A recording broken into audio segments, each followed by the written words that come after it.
प्रभु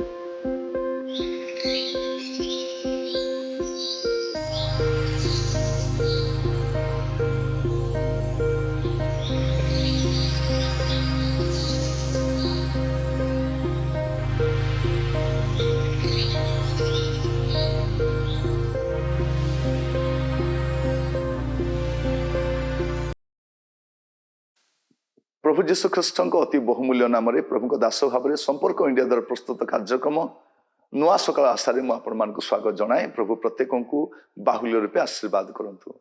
आज जो संवाद परिवेषण करी से प्रसंगटी हूँ जे बड़ दिन असल कथा, बड़ दिन असल कथा कहीं जीशु जगत को आसी वास्तव में बड़ दिन प्रसंग कौन, उद्देश्य कौन, ताहा मु आपण मान सहित संक्षेप रखा चाहे।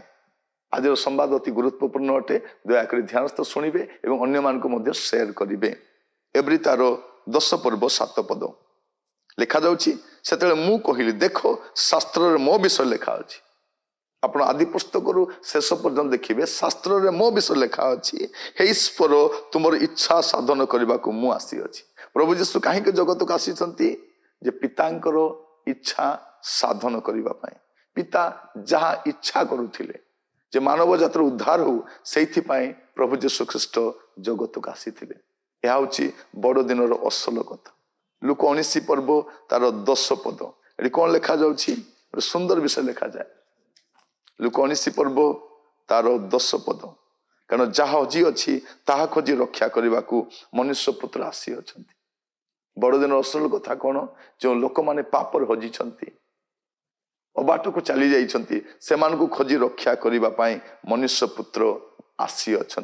जीशु एथि जगत को आसी से आसी थिले।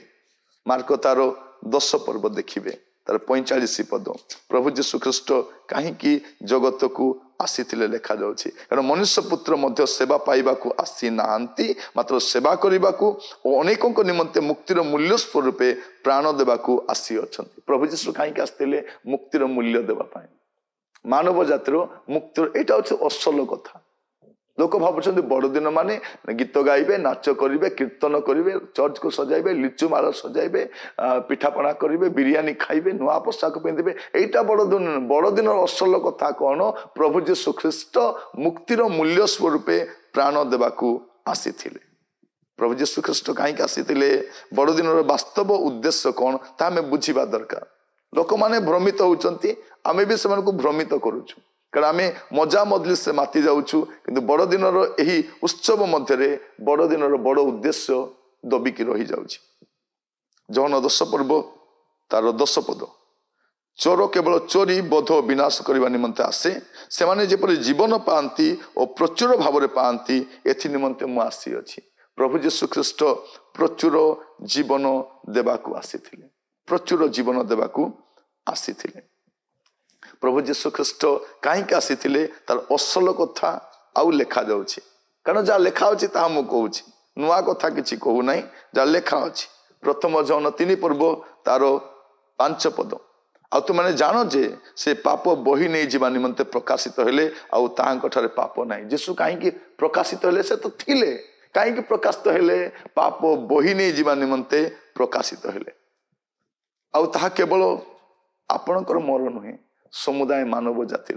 प्रथम जौन 2 पर्व 2 पद लिखा जाए आउ से आंभ मान पाप निमंते केवल आंभ मान पाप निमंते नुहे मात्र समस्त जगतर पाप निमंते प्रायश्चित स्वरूप अटंती।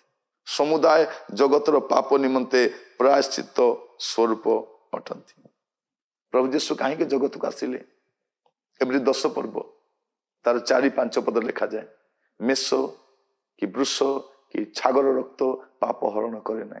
से प्रभु जीशु ख्रीष्ट गोटे शरीर नहीं जगत को आसिले।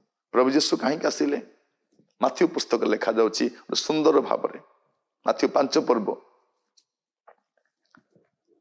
5 ପର୍ବରେ ଲେଖାଯାଏ ତାର 17 ପଦ,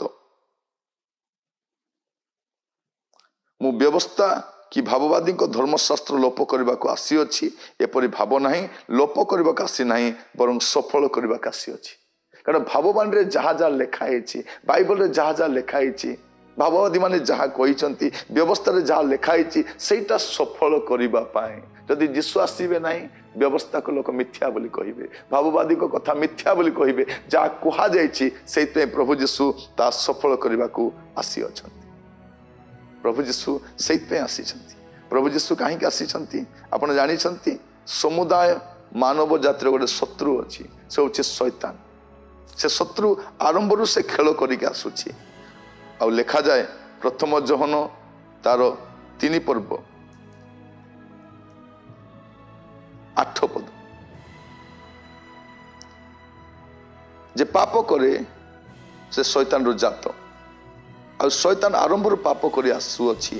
ଶୈତାନର କାର୍ଯ୍ୟ ବିନାଶ କରିବା ଉଦ୍ଦେଶ୍ୟରେ ଈଶ୍ୱରଙ୍କ ପୁତ୍ର ପ୍ରକାଶିତ ହେଲେ। ସେ ଥିଲେ ଆଉ ସେ ପ୍ରକାଶିତ ହେଲେ। କାହିଁକି ପ୍ରକାଶିତ ହେଲେ? ଶୈତାନର କାର୍ଯ୍ୟକୁ ବିନାଶ କରିବା ପାଇଁ ସେ ପ୍ରକାଶିତ ହେଲେ।